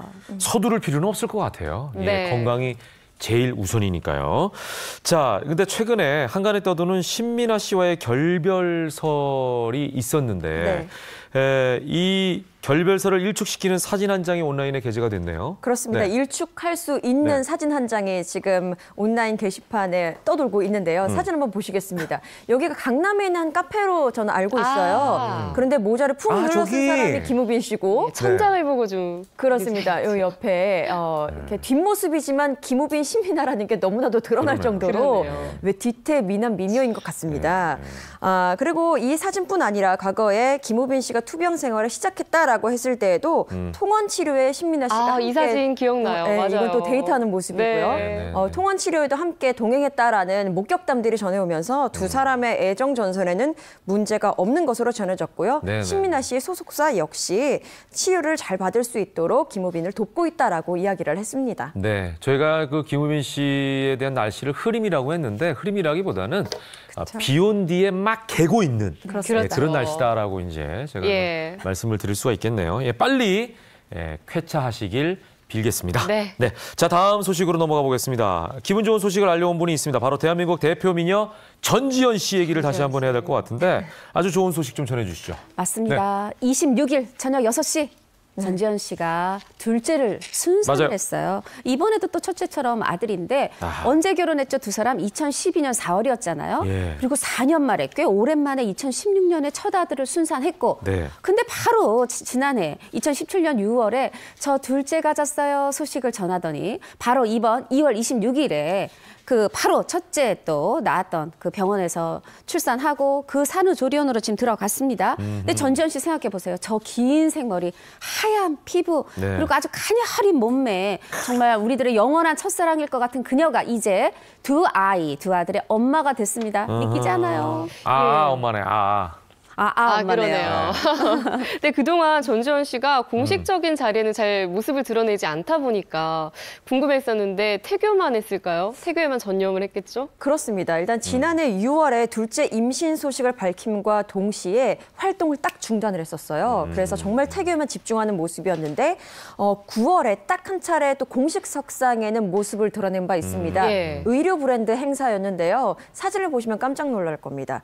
사진인가요? 임신한 상태거든요. 그런데 이렇게 미니스커트에 운동화에 점퍼를 똑같네요. 매치하고 그리고 이제 알고 보니까 네. 살짝 배에 신경을 쓰네요. 이렇게 살짝 왼손으로 가린다든지 이렇게 잡고. 그렇죠. 배에 예. 신경을 썼습니다. 그런데 그럼. 이때 보시면요. 충격적인 것이요. 예. 임신 6개월인 상태입니다. 여기도 살짝 이렇게 배에 양손을 가지런히. 여기도 봐요. 왼손을 살짝 배에. 근데 6개월 알고 보니까 그러네. 우리는 또 6개월 아니어도 저만큼.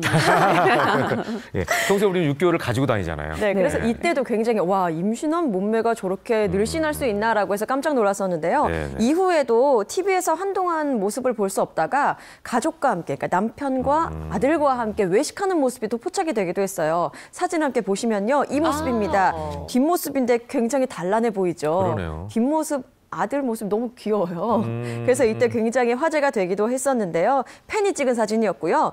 또 지난해 12월에는 남편과 함께 홍콩 여행을 떠났었는데 네. 홍콩 여행 중에도 이렇게 사진이 찍힙니다. 이때는 중국 팬이 찍었어요. 그래서 그때 역시. 화장기 없이 편안한 복장이었고 이때가 만삭이었는데 배만 살짝 나오고 여전히 늘씬한 몸매를 유지해서 깜짝 놀랐다라는 후문이 들려오기도 했었죠. 와, 역시 글로벌 스타네요. 어딜 가나 그러니까요. 팬들의 눈에서 벗어날 수가 없네요. 자, 출산은 어떻게 했는지 좀 전해주시죠. 사실 이제 네. 둘째 출산 소식이 전해지다 보니까 그 첫째 때 얘기가 다시 지금 회자가 되고 있어요. 뭐 많이들 기억하시겠지만 전지현 씨가 그 같다는 히읗 서울 강남에 있는 산후조리원.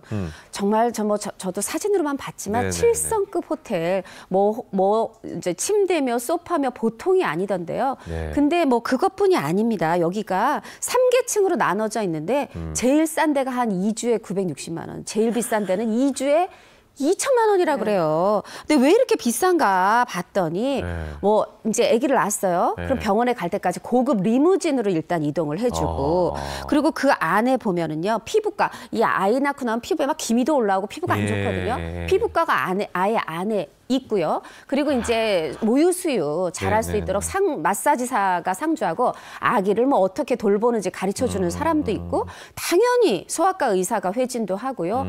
거기에다가 아기가 스파할 수 있는 거, 엄마가 조격할 수 있는 거, 정말 말하기 입이 아플 정도로 시설이 다 완전히 돼 있어서 그렇게 비싸던데 한혜진 씨나 박솔미 씨도 여기 이용했다고 알려지고 있죠. 아니 그러니까 이렇게 얘기를 하면은 많은 분들이 야 스타니까 그런 데를 가는 거야 이런 생각하실 것 같은데 저도 이제 아내가 아이를 낳고 산후조리원에 있었잖아요. 근데 산모들에게 산후조리원이 굉장히 중요한 장소더라고요. 왜냐하면은 아이를 낳은 다음에 몸 상태가 굉장히 약해져 있는 상황이기 때문에 그래서 산모들이 가장 편안하게 쉴 수 있는 곳이 최고가 아닌가 이런 생각이 듭니다. 그래서 하나의 예를 여러분께 말씀드렸다는 거, 여러분께 이해를 좀 구하겠다는 말씀을 전해드리고 싶네요. 네, 전지현 씨 정말 두 아들의 엄마가 맞나 싶을 정도로 여전히 아름다운 미모를 유지하고 있는데 물론 피나는 노력을 하고 있었겠죠. 아무리 전지현 씨지만. 그렇습니다. 이렇게 표현할 수밖에 없을 것 같아요. 정말 지독하게 운동을 했다고 하는데요. 철저하게 헬스와 요가를 반복하면서 몸매 관리에 힘썼다고 합니다. 인터뷰에서 몸매 관리 유지 비법에 대해서 전한 바가 있는데 물론 다이어트도 하고 몸매에 참 많이 신경을 쓰지만 중요한 건 긴장을 놓치지 않는다는 것이다 라고 밝혔어요. 이게 가장 중요한 원동력이라고 강조를 했는데 이 이야기를 듣고 있던 배우 이민호 씨가 이렇게 얘기합니다.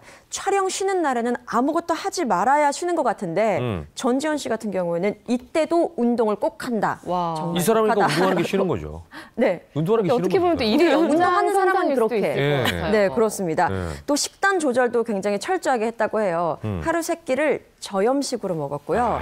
대신 3대 영양소는 꼭꼭 챙겨서 먹었다고 합니다. 오래 살겠네. 그리고 전지현 씨의 전담 트레이너가 이렇게 밝혔는데요. 전지현 씨는 무작정 굶으면서 살을 빼거나 다이어트를 하는 것이 아니다.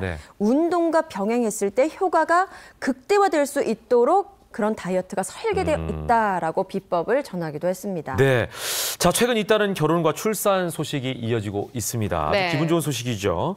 방금 전에 근황을 전한 전지현 씨를 비롯해서 일명 이제 주부 스타들, 이 주부 스타들은 결혼과 출산 후에도 20대 부럽지 않은 그리고 못지않은 미모 그리고 몸매로 돌아오곤 하는데 어떻게 이런 일이 가능할까? 물론 프로 정신 때문에 그럴 것이다라는 생각을 합니다. 그래서 준비했습니다. 이 몸매 실화냐? 라는 시간을 준비했는데 20대에게도 뒤처지지 않는 자기관리 갑 주부 스타들 살펴보겠습니다. 네, 먼저 첫 번째 어떤 스타일지 화면으로 만나보도록 하겠습니다. 자기관리갑 주부 스타들 첫 번째는 김성령 씨. 와, 김성령 씨 데뷔가 나오실 줄 알았어요. 1988년 미스코리아 진이었어요. 88년이면 우리 처음으로 올림픽 할 때 아니에요? 88년 생이 아니고 88년 데뷔. 그러니까. 그러다 보니까 지금 데뷔 30주년을 맞았고 67년생 그것도 2월생이에요. 지금 곧 만으로 51살이 돼요. 네네, 대단하죠. 근데 그런 김성령 씨가 최근에 막 실검에 오르락내락했는데 2장의 사진 때문입니다. 바로 첫 번째 사진이 뭐였느냐. 이 모습, 수영복. 뒤태. 군살이 하나도 없어요. 저게 지금 50살 몸매입니까? 네, 거기다 또 한 장의 사진 보여주시죠. 본인은 사진 배럴된 실물. 내가 실물보다 지금 사진이 잘 나온 거예요라고 하지만 김성령 씨 아니에요. 맞아요? 네, 맞아요. 네, 저 생머리, 아니, 다른 걸 갖다 얼굴을 확인 안 하면 그냥 그 스타일 자체가 한 20대 초반 정도가 입은 어떤 스타일이에요. 그렇죠. 저 청바지, 핫팬츠에 블랙 어깨를 드러낸. 근데 저게 몸매가 날씬하다고 되는 게 아니거든요. 맞아. 저 스타일이 소화된다는 거 정말 20대 못지않고 그러다 보니까 실검 1위를 계속 장악했습니다. 자, 이 방송을 보고 있는 분들은 스타일까 그렇지 이게 아니라 우리도 좀 배워보자는 의미이기 때문에 어떻게 관리하는지가 이제 중요해요. 또 이분이 또 이게 생활하고 생계하고 관련이 있더라고요. 왜냐면 네. 배우잖아요. 근데 옷을 다 살 수가 없잖아요. 협찬을 해주는데 요게 다 5 사이즈. 그러다 보니까 그 큰 키에 내 몸을 맞춰야 되는 거예요. 네, 내 몸을 맞춰서 유지를 하려고 하고 그래서 아침에 눈만 뜨면 몸무게를 잰대요. 네, 그리고 뭐 테니스, 방송 댄스 이렇게 막 어려운 운동이 아니라 집 근처에서 쉽게 끊어서 할 수 있는 그런 운동을 한다고 하고요. 여기서 중요한 건 너무 과하지 않게 죽을 듯이 힘들게 하지 않는다. 왜냐하면 그래야 재미있게 오래 한다는 거죠. 그리고 김성년 씨가 여러 인터뷰를 통해서 밝힌 적이 있어요. 나 식단 조절은 별로 안 해요. 특히 연기할 때는 체력이 보충이 돼야 야간 네, 촬영도 하니까 잘 먹어요. 다만 뭐 슈퍼푸드 있잖아요. 뭐 아마씨, 뭐 햄프 씨, 뭐 씨드 뭐 그런 거. 슈퍼푸드랑 유산균은 꼭 챙겨 먹고요. 또 이게 우리 다 같이 실천할 수 있는 거 있을 것 같아요. 찬물 먹지 않고 차가운 음식 먹지 않는데 왜 그러냐면 몸이 차면 지방이 잘 타질 않는다는 거예요. 우리도 찬물, 차은 음식 멀리하면서 몸을 따뜻하게 유지하자고요. 네. 예, 두 번째 주부 스타 몇 분 떠오르긴 하는데 어떤 분일지 공개해드립니다. 예. 네, 바로 이분입니다. 김희애 씨죠. 네, 김희애 씨는 1983년입니다. 영화 스무해 첫째 날로 데뷔를 했는데요. 83년 이분은 더 뒤로 가네? 그렇습니다. 그러네요. 무려 데뷔 35년이 지금 넘었습니다. 야. 굉장하죠. 그런데 지금까지도 스포츠 브랜드, 뭐 화장품 브랜드, 각종 광고 모델로 활동을 하고 있고요. 화보 촬영을 할 때도 20대 못지않은 몸매와 얼굴로 화제가 되고 있는데요. 화보 촬영뿐만 아니라 연기도 무슨 형사 역할 이런 거. 다 할 수 있어요. 그러니까 특히 글로벌 화장품 브랜드 딱 김희애 씨 하면 떠오르는 그 브랜드가 있잖아요. 그 화장품 모델은 2004년에 시작을 했는데 현재까지 13년째 장기 집권을 하고 있습니다. 강산이 변화하는 동안에도 계속하고 있어요. 네, 그러니까요. 또 2014년에 한 드라마에서는 무려 19살 연하의 유아인 씨와 함께 호흡을 맞추면서 그 드라마. 주부들의 열광적인 지지를 얻었었잖아요. 근데 이렇게 변하지 않는 외모와 또 찰진 연기력을 선보이는 김희애 씨가 슬하에 두 아들이 있고요. 두 아들이 있고 또 올해 반 100살인 50살을 맞이했다고 합니다. 요즘 그렇게들 많이 얘기하더라고요. 반 100살이라고 저도 35이라서 반 70으로 얘기하고 다니고. 저도 그렇게 저는 넘었다 그렇게 얘기하고 있는데요. 그런 얘기하지 마세요. 저는 반 90입니다. 얘기하지 마세요. 네, 홍 기자님 얘기 안 할게요. 여성분이시니까. 한 명씩 지금 다 얘기를 하고 있네요. 근데 50살이 넘은 이 김희애 씨가 이렇게 여배우들 사이에 20대들 여배우들 사이에서도 정말로 소외되지 않은 그런 외모를 보여주는 데에는 체력 관리 당연히 있고요. 또 스캔들 관리 등 여러 가지 자기 관리가 철저하기 때문입니다. 체중 관리는 알겠는데 스캔들 관리는 뭐죠? 김희애 씨가 데뷔한 지 35년이 넘었다고 했잖아요. 그런데 스캔들이 한 번도 없었나요? 스캔들이 한 번도 없었어요. 그러네. 물론 루머가 하나 있었는데 들어보시죠. 루머가요. 하루에 8시간 운동을 한다라는 겨우 이 정도의 루머만 있었는데 이 루머도 루머인지라 김희애 씨가 방송에 나와서 해명을 합니다.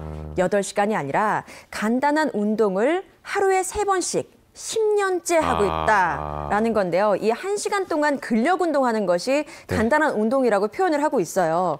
근력 운동은 팔 리프팅 운동, 힙업 운동을 매일매일 꾸준히 하고 있다고 하고요. 이 운동 덕분에 앞서 김성령 씨 같은 경우는 5 사이즈 유지였잖아요. 김희애 씨는 44 사이즈를 유지하고 있다고 합니다. 그리고 김희애 씨 하면 동안 피부잖아요. 피부는 1일 1팩. 그리고 냉찜질과 온찜질을 번갈아 가면서 마사지를 해준다고 합니다. 이게 바로 동안 피부의 비결이라고 전했습니다. 네, 여기에 이제 주목할 부분이 바로 이거예요. 간단한 운동을 하루에 3시간씩 10년째 하고 있다. 그렇습니다. 10년째. 10년째. 그러니까 이 부분이 포인트예요. 그러니까 우리도 꾸준하게 해야 된다는 얘기예요. 뭐든지. 한두 번 하고 효과를 바라면 도둑이란 얘기입니다. 역시 꾸준함이 정답이었네요. 자, 자기관리갑 세 번째 주부스타 확인해 보겠습니다. 이일화 씨. 나와야죠. 네, 나와야 합니다. 네, 1991년에 우리나라 최초의 민영방송 S본부의 공채 탤런트로 데뷔를 했어요. 근데 이제 사실 첫 번째, 두 번째는 음악인들하고 결혼했는데 잘 좋지 않았지만 지금 2011년에 만난 남편이랑 아주 금슬좋게 살고 있죠. 그것도 미모의 비결이 아닌가 싶은데 사실 이일화 씨 생각해 보세요. 응답하라에서 성동일의 부인, 응팔, 성나정, 뭐 성덕선의 이 엄마로서 뽀글머리. 뽀글머리. 그럼요. 그 구수한 사투리, 경상도 사투리 엄마였지 않습니까? 그런데 그녀가 반전 모습을 드러냈는데 그게 뭐였냐면 이 응답하라 드라마 포상휴가로 이 따뜻한 나라에 갔어요. 네. 옷을 짧게 입을 수밖에 없었는데 예. 박보검 씨랑 사진 한 장 저렇게. 아, 바로 이 모습이죠? 저 왼쪽 분이 지금 박보검 씨 여자친구도 아니고 그러니까. 20대도 아니고 이일아 씨였던 거죠. 정말 그 뽀글머리에 경상도 사투리 그 아줌마는 어디 가고 세상에. 섹시 언니 한 명이 나온 거죠. 그래서 이일아 씨에게 묻지 않을 수 없었죠. 몸매 비결이 뭐예요? 네. 근데 또 여기서 나옵니다. 김성령 씨하고 비슷한 게 있어요. 찬물 마시지 않는다. 근데 경북 영양 출신이거든요. 예. 그 경북 영양 저도 많이 가봤습니다만 1월산 전기가 좋아서 1월산 약수를 먹는다는 거예요. 네. 그리고 이분 타고났네요. 네. 별다른 운동 안 하는데 윗몸 일으키기 1000번. 1000번이요? 네, 그럼 100개. 윗몸 일으키기 100개. 아, 100번도 대단해요. 100번도 대단하죠. 근데 그래도 이 정도면 타고난 거죠. 윗몸 일으키기 100번으로 저런 몸매를 유지하다니요. 와. 100개도 쉽지 않아요. 쉽지 않죠. 네, 여성분들 윗몸 이렇게 한번 해보세요. 쉽지 않습니다. 예. 자, 네 번째 스타로 이번엔 넘어가 보도록 하겠습니다. 네, 자, 바로 마지막으로 이분 이분입니다. 확인해 보죠.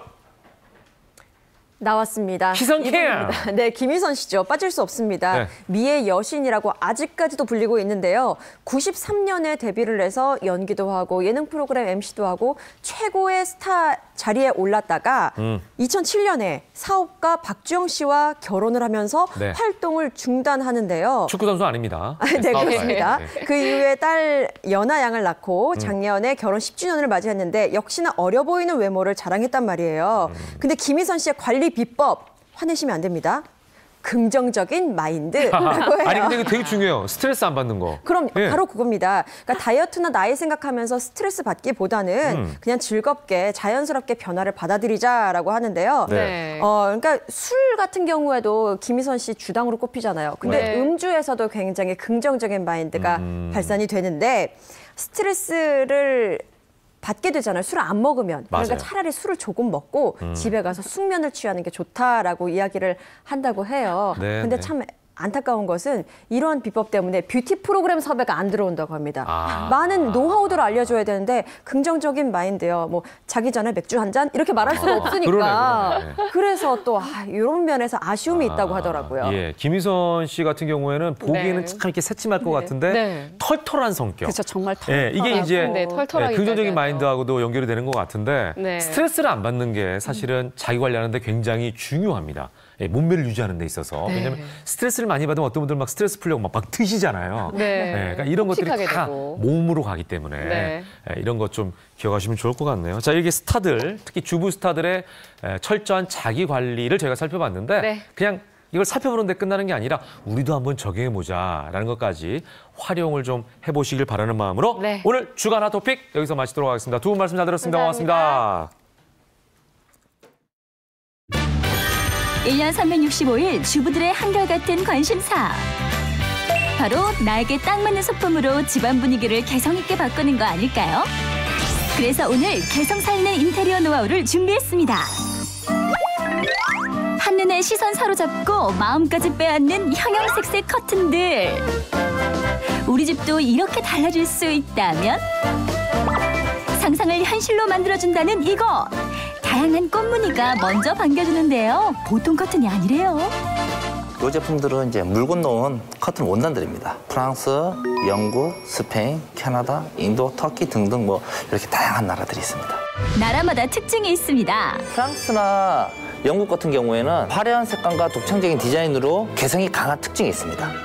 화려한 색감과 독창적인 디자인에 이어서 벨기에, 터키, 폴란드는 예로부터 자수의 풍습이 있던 나라다 보니까 지금의 커튼의 자수의 시작점이 된 겁니다. 그렇다면 인도는? 인도산 같은 경우는 염색 문화가 발달하다 보니까 인위적이지 않고 자연스러운 색감이 다양하게 많습니다. 나라별로 특징이 다양하네요. 커튼으로 집안 분위기를 개성 있게 바꾸고 싶다는 한 주부. 어떤 변화를 원하세요?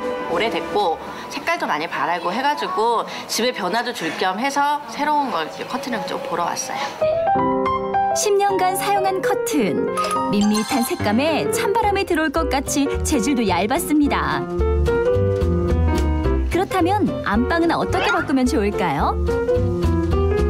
숙면에 가장 도움되는 게 햇빛의 지장을 안 받는 겁니다. 그래야 단분 1분이라도 자도 편안한 숙면을 취할 수 있는. 제 기능을 못하던 커튼 때문에 불편함이 많았던 가족들 바뀐 모습을 보니 이랬던 거실이 이렇게 변신! 가구와의 조화는 물론 개성도 살아났죠? 집안 분위기를 고풍스럽게 변신시켜준 요 커튼은 장점이 더 있습니다. 영국지에 안칠돼서 온도 효과를 굉장히 극대화시킬 거고요. 빛이 새 노부부의 잠을 방해하던 안방 커튼은 숙면에 도움을 줄 안마 커튼으로 바꿨습니다. 와, 보이시나요? 우리 사람이 살다 보면 숙면에 가장 도움되는 게 햇빛의 지장을 안 받는 겁니다. 거기에 도움되는 제품이 안막 제품이라고 볼 수 있습니다.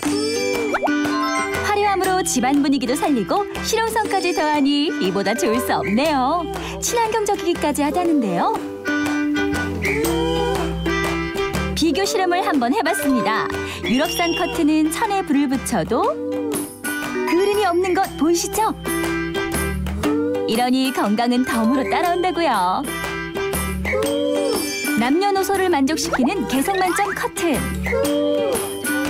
커튼 못지않게 개성 살리는 안성맞춤 아이템이 있대요. 음식의 맛은 물론이고요. 소리까지 맛있다. 여기에 멋까지 살려주는 이것의 정체는 바로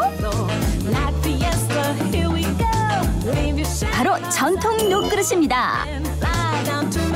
네, 아무래도 전통적인 음식을 많이 담으시는데요. 이렇게 서양 음식을 담으셔도 잘 어울려요. 녹그릇이 현대적으로 변신해 다양한 음식을 담는 데 활용되고 있다는데요. 이색적인 만남에 개성 만점 인테리어까지 탄생! 이 개성 만점 녹그릇 어떻게 만들어지는지 궁금하시죠? 이곳에서는 그릇을 깎고 광내는 모든 일을 손수하고 있답니다. 샘물 만들기는 40년 장인의 목. 방자유기에서는 이 샘물 녹여주는 게 제일 중요하거든요. 샘물을 틀에 붓고 굳혀내면 그릇이 만들어지는데요. 다시 불로 지지는 담금질 과정을 꼭 거친다고 합니다. 열 처리를 안 하게 되면 그릇이 깨져요, 과자처럼. 그다음 그릇을 깎아 광을 내는 가질 과정을 거치는데요. 여기서 끝이 아닙니다. 여기 티가 있는 부분은 물이 닿고 그러면 녹이 설 수도 있고 색깔이 변할 수도 있습니다. 40년차 장인인 그에게 녹그릇이란? 이게 하나의 밥그릇이지만 저한테는 작품이거든요, 하나의. 인기만큼 다양한 종류도 많이 나오고 있는데요. 녹그릇에 푹 빠져 산다는 주부가 있어 만나봤습니다. 식사하는 동안 끝까지 따뜻한 밥을 먹을 수 있다는 점이 좋아요. 세 종류의 밥그릇으로 실험을 해봤는데요. 15분 동안 온도 변화를 측정한 결과 녹그릇이 가장 높은 거 보이시죠? 설거지를 할수록 더 예뻐진다는 녹그릇. 수세미로 계속 닦아내잖아요. 더 약간 금빛이 나면서 예뻐지거든요. 세척을 통해 사나막이 벗겨지면 원래 녹그릇 색을 띈다네요. 그릇 하나 올렸을 뿐인데 분위기 차이 나는 거 보이시죠? 방자유기 하나로 집안 분위기 고급스럽게 바뀔 수 있어요. 생활 속 작은 소품 변화로 개성 만점 인테리어에 도전해보시는 건 어떨까요? 남들보다 더 성공하고 앞서가려면 너무나 당연한 얘기라고 생각할 수 있겠지만 자신만의 노하우를 쌓기 위해서 노력해야 할 텐데요. 그렇지 않고서는 남이 성공하는 것을 지켜보기만 하거나 또는 자신은 도태되기 때문일 겁니다. 그렇습니다. 그래서 준비했습니다. 성공한 사람들만의 그 특별한 비법. 지금부터 만나보시죠.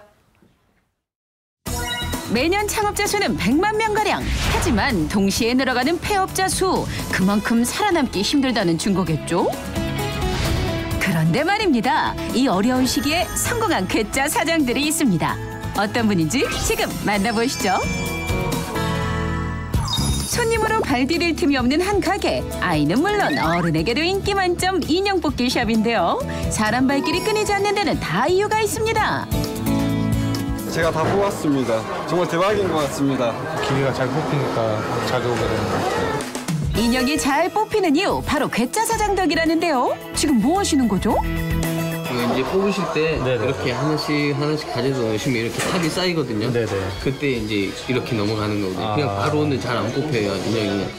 상공의 장석 제1장 자신만의 뽑기 기술을 전수하라. 아니 인형이 잘 뽑히면 손해 아닌가요? 뽑기 기술 알려주는 사장 덕에 손님들은 싱글벙글. 그 사장님이 가르쳐 주시니까 잘 되는 것 같네요. 친구들하고 와가지고 또 한 번 또 뽑아야 되겠어요. 사장님 도대체 왜 이러시는 거예요? 저희 매장 오시면은 기술도 습득하고 더 잘 뽑으시니까는 이렇게 알려드리고 있거든요. 그래야 이제 손님들도 더 많이 오고 해서 이렇게 많이 알려드립니다. 인형 뽑기 노하우 같이 배워볼까요? 첫 번째 기술은 집게 모아치기. 인형을 집을 때 요 집게를 모아서 그 힘으로 눌러주면 게임 끝. 이런 식으로. 두 번째 기술은 누르기. 준비된 밥상에 숟가락만 얹은 거랑 같은데요. 이렇게 입구에 놓은 인형을 꾹 눌러만 주세요. 세 번째 기술은 회오리치기. 이름 그대로 회오리 치듯 기계를 돌려서 인형을 뽑는 기술입니다. 자, 이 노하우들 저도 한번 써봐야겠어요. 성공의 장석 제1장. 인형이 잘 뽑히도록 기계를 손보는 건데요. 아니 이렇게 높으면은 인형을 가지고 올 때 높이가 너무 높아서 못 뽑는 경우가 있어요. 단수가 낮다 보면은 가지고 금방금방 뽑을 수가 있거든요. 더 쉽게 뽑게 하기 위해서. 높이가 낮으니 인형 뽑기 훨씬 쉽겠죠? 많이 뽑아가시면은 손해가 날 수도 있지만 그만큼 더 손님들이 더 많이 찾아오시니까는 많이 뽑아가시고 손님들 많이 오시라고. 이렇게 손님에게 인기를 얻다 보니 창업에 관심을 보이는 사람까지 생기는데요. 정보도 아낌없이 공유합니다.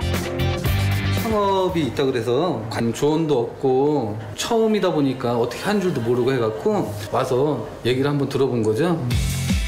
한때 뽑기 기계 회사에 몸담은 인맥을 100배 활용. 기계를 싸게 구입해서요. 저렴하게 팔기도 하는 괴짜 사장. 하루 종일 쉴 틈이 없는데요. 이번엔 어디 가시는 거예요? 다른 매장에 기계가 고장난 데가 있다고 그래서 거기 AS 해주러 가고 있거든요, 지금. 성공의 장석 제3장. 서비스까지 확실하게. 기계과 출신이다 보니까 전공을 살려서 수리까지 직접 하신대요. 에이스 하기가 힘든데 부르면 즉각 와주시고 수리도 잘 되는 것 같아서 믿고 맡길 수 있는 것 같아요. 두 번째 만나볼 사장님도 괴짜로 소문이 자자한데요. 어떤 분인지 직원들의 얘기를 먼저 들어봤습니다.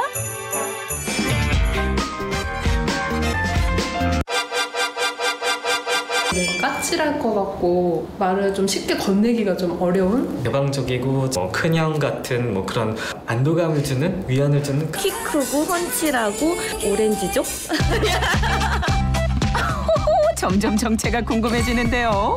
그런데 오늘 직원들이 찾은 곳은 회사가 아니라는데 뭐 하시는 거죠? 오늘 회사에 특별한 촬영이 있어가지고 예쁘게 보이려고 메이크업을 받고 있습니다. 총 17명의 직원이 메이크업을 받고 사진을 찍는데요. 다 모이기가 쉽지 않아서 함께하면 이렇게 특별한 시간을 보낸다네요. 공공기관에 나가서 일을 하다 보니까 이렇게 1년에 한 번씩 이렇게 다 같이 모여서 즐겁게 재밌게 촬영도 하고 재밌게 하려고 프로그램을 많이 짜는 편이죠. 직원들에게 삶의 즐거움을 주기 위해 늘 노력하는 윤세호 사장. 이 속에 그의 첫 번째 성공의 정석이 있는데요. 단 2명으로 시작해 17명의 직원을 얻기까지 무엇보다 사람을 중시했기에 성장할 수 있었습니다. 제 경영 철학은 가정이 우선인 거고 개인이 있거나 부모님과의 약속이 훨씬 더 중요하니 가정 그리고 개인의 행복 추구 이런 것들을 우선시하는 그런 걸 지키려고 노력하고 있고요. 성공의 정석 두 번째, 직원들의 복지를 챙겨라. 그래서 해마다 특별한 발표를 합니다. 가족과 저의 즐거움을 위해서 사용할 예정입니다. 제가 가고 싶은 여행지는 프랑스 파리인데 이유 없고 그냥 에펠탑이 보고 싶어서. 제가 너무 살이 많이 쪄서 운동 헬스장 다니면서 할 계획이고요. 자신만을 위한 계획을 발표하면 1인당 주어지는 복지금은 무려 120만 원. 직원을 배려해주자 직원도 회사를 위해 더 힘썼다고 하는데요. 서로 윈윈하는 효과. 연봉을 제외한 선택적 복지금이라는 거를 개인에게 지급을 해서 나를 위한 그런 어떤 지출을 하게 되고 계획을 잡게 되고 그렇게 하다 보면 행복해질 수 있을 거라고 생각을 해서 얼마 되지 않는 돈이지만 활용할 수 있게끔 해주는 편이고요. 전 직원이 스케일링도 받으며 건강까지 챙겨주는 사장이 있어 직원들 정말 일할 맛 나겠어요. 얼굴 표정이 좋아진 부분이 가장 좋아요. 아무리 힘든 난관이 닥쳐도 견디게 해준다라고 생각을 하거든요. 직원들과 이런 활동들을 통해서 매출이 오른다기보다 개인들이 조금씩 더 행복해지는 부분이지 않을까 그런 생각이 듭니다. 성공한 사장에게는 나보다 남을 먼저 생각하는 배려가 있었는데요. 그로 인해 함께 성장하니 이보다 좋을 수 없겠죠? 어느새 2018년 1월의 마지막 날이네요. 네. 생방송 김현우의 굿모닝 여기서 마치겠습니다. 내일 아침도 잊지 마세요. 7시 30분입니다. 여러분과 함께한 수요일 아침도 역시 변함없이 굿모닝이었습니다. 고맙습니다. 감사합니다.